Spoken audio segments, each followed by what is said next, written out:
Perkenalkan, nama saya Safina Putri Olivia dari kelas 12 MIPA 4. Kali ini saya akan mewawancarai kakak sepupu saya yang bernama Putu untuk menceritakan bagaimana kehidupan pada masa Orde Baru. Yang pertama, apa yang kakak ketahui tentang masa Orde Baru? Jadi Orde Baru adalah suatu sistem pemerintahan yang terbentuk setelah terjadinya tragedi nasional pada 1965. Orde Baru dapat berlangsung selama 32 tahun karena mampu menciptakan stabilitas sosial politik dengan rencana pembangunan 5 tahun atau repelita secara bertahap dan berkesinambungan. Kedua, yaitu siapa presiden yang menjabat pada masa Orde Baru? Orde Baru atau seringkali disingkat Orba adalah sebutan bagi masa pemerintahan Presiden Soeharto di Indonesia. Yang ketiga, mengapa pada masa Orde Baru terjadi kerusuhan, dan ceritakan sedikit pengalaman yang pernah kakak rasakan pada masa Orde Baru. Pada saat itu Presiden Soeharto membatasi setiap upaya untuk mengatur oposisi, sehingga tepat bulan Mei 1998 terjadilah kerusuhan yang hebat yang sangat mengerikan dan memakan korban jiwa yang sangat banyak.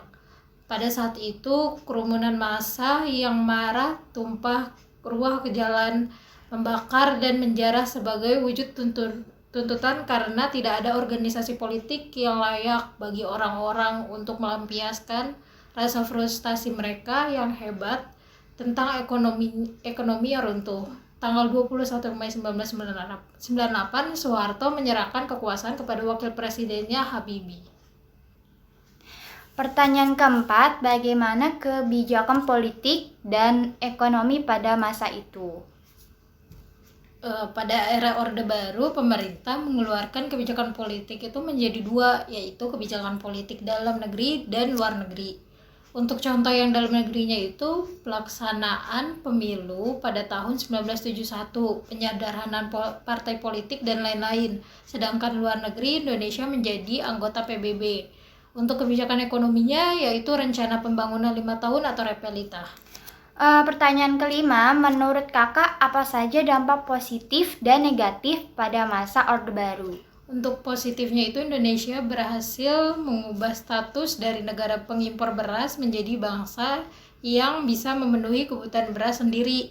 Untuk dampak negatifnya itu pemerintah dinilai gagal memberikan nilai berdemokrasi yang baik. Jadi kesimpulannya, pelaksanaan pada masa pemerintahan Orde Baru terdapat banyak ketidakadilan di bidang politik, ekonomi, dan hukum.